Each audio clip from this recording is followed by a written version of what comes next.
The Lord be with you. A reading from the Holy Gospel according to Matthew. At that time, when Jesus heard of the death of John the Baptist, he withdrew in a boat to a desolate place, all by himself. But when the crowds heard it, they followed him on foot from the towns. When he went ashore, he saw a great crowd, and he had compassion on them and healed their sick. Now when it was evening, the disciples came to him and said, "This is a desolate place. This day is almost over. Send the crowds away and go to the villages and buy food for themselves." But Jesus said, "They need not go away. You give them something to eat."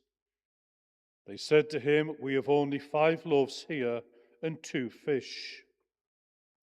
And he said, "Bring them here to me."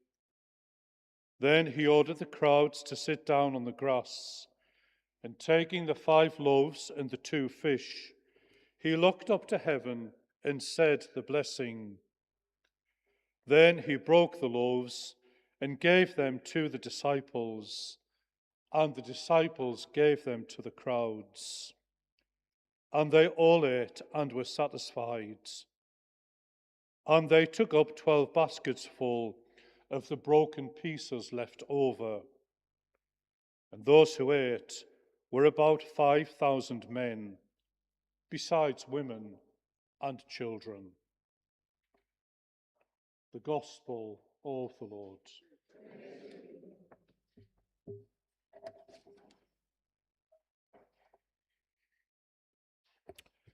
When I was growing up, my mum and dad would always make sure we had a summer holiday together each year. And no matter how tight money was, we always looked forward to a week away during the 6 weeks holidays, leaving the familiar neighbourhood where we lived, travelling on the train, always by train, looking out of the train window at the changing scenery, trees and grasses and hills that would take us to our new destination.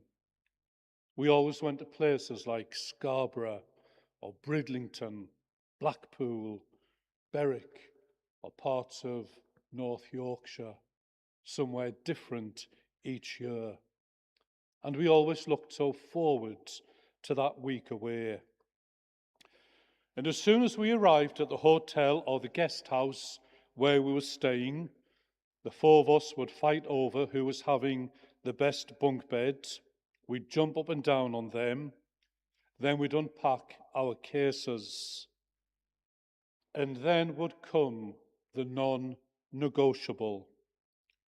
Mum and Dad would always say to us, year after year after year on that holiday, "Get your coats on, we're going out now, and we're going to find the nearest church, because we need to go to Sunday Mass." No Google Maps in those days. We'd all walk down the street, and Dad would ask the locals where the nearest Catholic church was.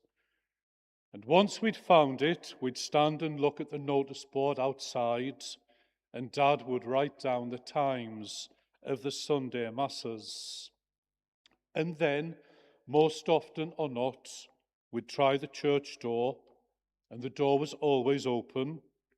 We'd go in, we'd light a candle, and say a little prayer. And then we'd all go back for Sunday Mass a few days later. My parents, like many of your parents, would never have dreamt of missing Sunday Mass. And they would make sure too that we never did either. Mass was simply something that would always happen in our home. I'm sure just like your homes too. There was never a holiday from God. And we would never think of objecting. And that simple faithfulness to the Sunday Mass, communicated to the four of us by our parents, gave to us a great importance of our faith.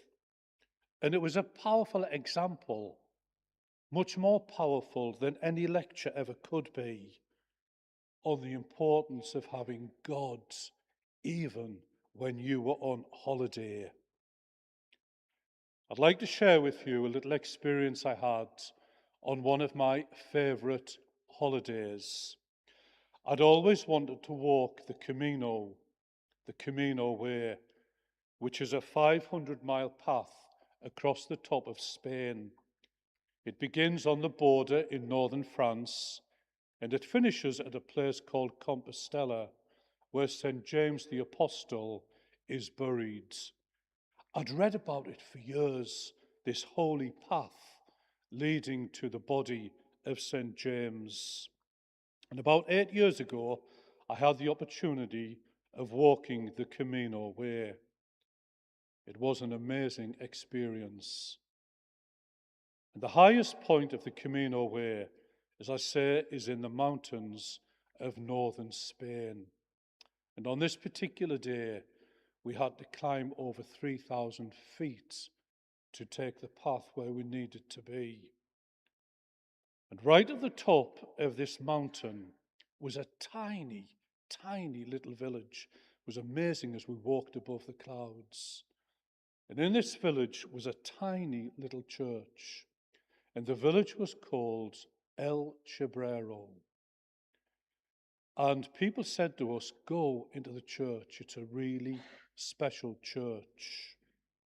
And in that tiny little village church was a glass container above the altar. And people were staring, looking at this glass container.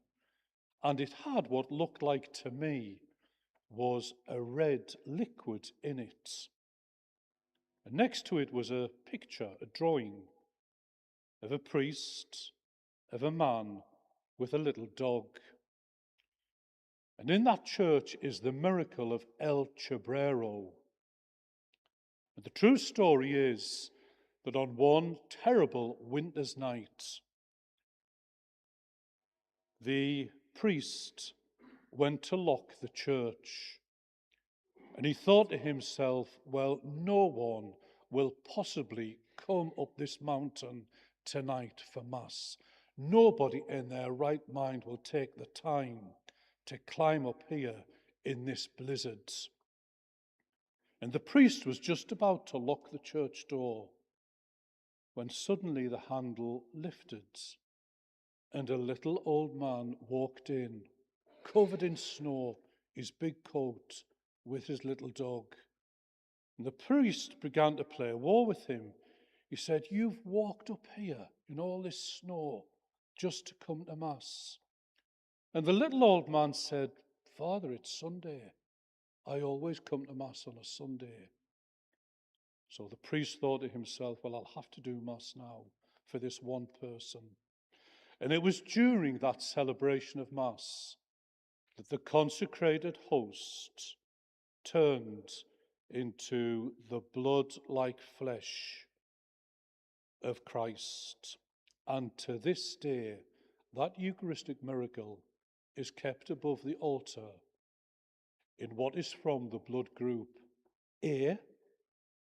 And of all the other Eucharistic miracles across the world, it corresponds exactly to the same blood group as the blood found on the shroud of Turin. There are many Eucharistic miracles that have taken place throughout history. The latest was in 2018 in Poland. The year before that, there was one in Argentina. You may remember that last year, there was a young man canonized as a saint called Carlo Acutis, and he had a very short life. He died at just 16. And in his short 16 years, Carlo created a website that researched all of the Eucharistic miracles that had taken place from the first century to 2010. and there have been many. The readings at Mass today are about the desire of Almighty God to be so close to us out of love that he says he will make himself food for us. Listen to the words from that first reading. Listen diligently to me and eat what is good, and watch over your souls, and I will be with you. And in that gospel, we have the desire of Jesus in giving us a premonition of the Eucharist in the feeding of the 5,000, 5 barley loaves and 2 fish. Their multiplication is the extravagant love of God given to us in the Holy Eucharist, in every Holy Mass, in every Holy Communion. The Mass is our salvation. The Mass is the greatest prayer we can ever attend to. There is no other place on this earth where we can be close to heaven as we are when we are kneeling before God in the Holy Mass. You know, from earliest apostolic times, Christians have kept the 4th commandment to keep the Sabbath day holy. And you know, to miss Mass deliberately should always require confession before our next Holy Communion. That is still the teaching of the Church. We come to Mass on a Sunday because it's the 4th commandment to keep the Sabbath day holy. Obviously, if we are working or we're caring for a loved one or when we are sick, that doesn't require confession. But if we do say, I'm not going to Mass today, it is a breaking of the 4th commandment to keep the Sabbath day holy. The readings at Mass today encourage all of us to treasure this great gift of the Eucharist, the prayer of our salvation that comes from the very heart of Jesus. Thank you for the devotion that you show to the 4th commandment in keeping the Sabbath day holy, for your love for the Holy Mass.